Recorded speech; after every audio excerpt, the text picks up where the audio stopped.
नमस्कार मित्रांनो, श्री स्वामी समर्थ. जय जय स्वामी समर्थ. आजची ही कथा ऐकून तुमच्या पायाखालची जमीन सरकेल. आपण नेहमी म्हणतो की 84 लक्ष योनीतून प्रवास केल्यानंतर जीवाला अत्यंत नशिबाने मनुष्य जन्म मिळतो. खुद्द देवसुद्धा पृथ्वीवर माणूस म्हणून जन्म घेण्यासाठी आसुसलेले असतात. पण विचार करा, जर एका कुत्र्याला मृत्यूनंतर साक्षात यमराजाने विचारले की बोल, तुला पुढचा जन्म माणूस म्हणून हवा आहे का, आणि त्या कुत्र्याने चक्क नकार दिला तर? होय, हे घडले आहे. एका मुक्या जनावराने, एका कुत्र्याने मृत्यूचे देवता यमराज यांच्या तोंडावर मानवी जन्माला लाथ मारली, आणि त्यामागे त्याने जे कारण सांगितले ते ऐकून यमराजांचे डोळे सुद्धा पाणवले. त्या कुत्र्याने मनुष्याचे असे घिनवणे आणि कडवे सत्य यमदरबारात मांडले की चित्रगुप्ताची लेखणी सुद्धा थांबली. पण कथा इथेच संपत नाही. या कुत्र्याच्या मालकाने, एका जिवंत माणसाने यमलोकात जाऊन अशी काही बुद्धी चालवली की साक्षात यमराजाला आपल्या सिंहासनावरून खाली उतरावे लागले, आणि यमराज स्वतः त्या माणसाचे द्वारपाल बनून उभे राहिले. एका सामान्य माणसाने मृत्यूला कसे फसवले, आणि कुत्र्याने मानवी जातीचा कोणता भयानक चेहरा जगासमोर आणला, हे जाणून घेण्यासाठी आणि जीवनाचे खरे सत्य समजून घेण्यासाठी हा व्हिडिओ शेवटपर्यंत नक्की पहा. ही कथा तुमचे डोळे उघडेल. जर तुम्ही स्वामींचे निस्सीम भक्त असाल तर कमेंटमध्ये श्री स्वामी समर्थ नक्की लिहा आणि व्हिडिओला लाईक करा. चला पाहूया काय घडले त्या दिवशी यमदरबारात. फार जुन्या काळातील गोष्ट आहे. मध्य देशातील एका सुंदर नगरात धर्मा नावाचा एक अत्यंत श्रीमंत सावकार राहायचा. धर्माशेठ जेवढा श्रीमंत होता तेवढाच तो चतुर आणि अत्यंत लोभी होता. पैशाचा हव्यास त्याला सुटत नव्हता, पण त्याच्यात एक चांगला गुण होता. तो भगवान विष्णूचा निस्सीम भक्त होता. धर्माच्या घरात एक पाळीव कुत्रा होता. हा कुत्रा आपल्या मालकावर जीवापाड प्रेम करायचा. मालक जरी लोभी असला तरी कुत्रा मात्र अत्यंत प्रामाणिक आणि स्वामी भक्त होता. तो कधीही कोणाला विनाकारण त्रास देत नसे.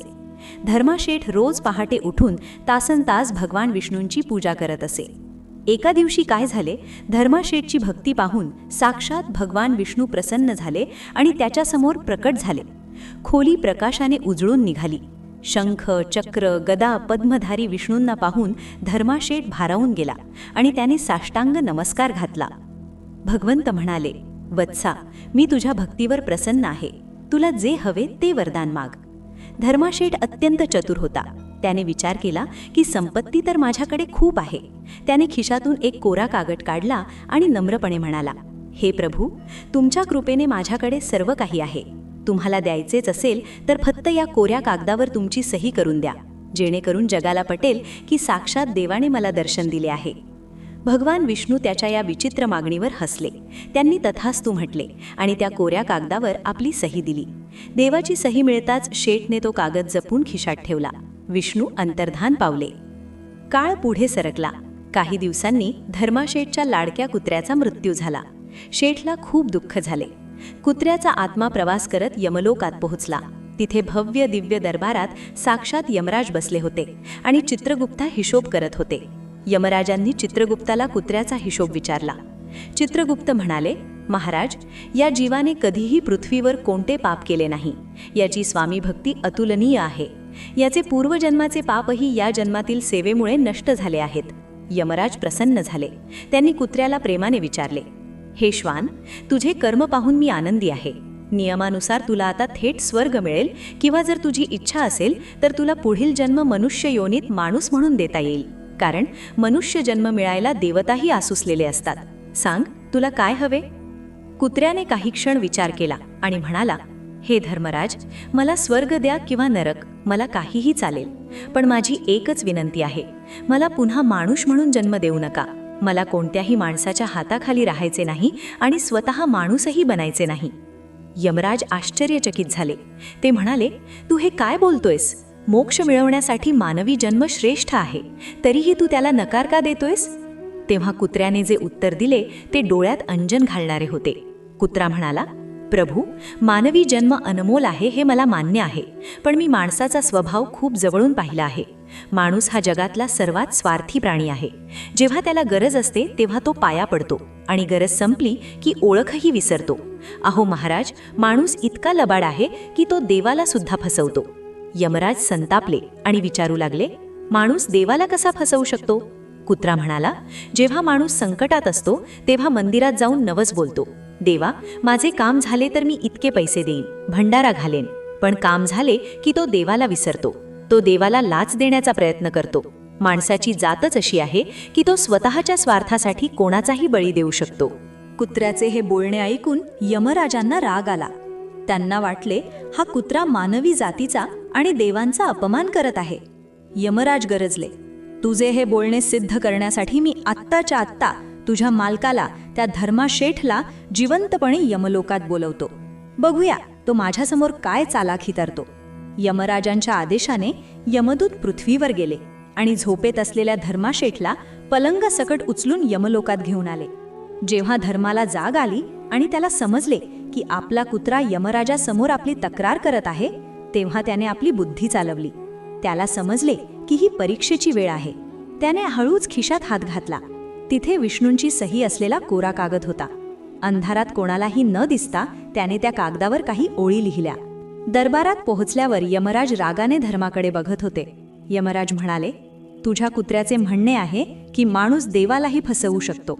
आता तू सांग, तू काय करू शकतोस? धर्माशेठ अत्यंत नम्रतेने पुढे आला. त्याने खिशातून तो कागद काढला आणि यमराजांच्या हातात दिला. यमराजांनी कागद उघडला आणि ते चकित झाले.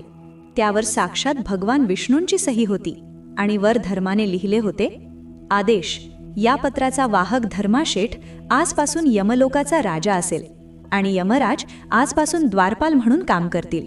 विष्णूंची सही बघून यमराजांना वाटले की हा खुद्द प्रभूंचा आदेश आहे.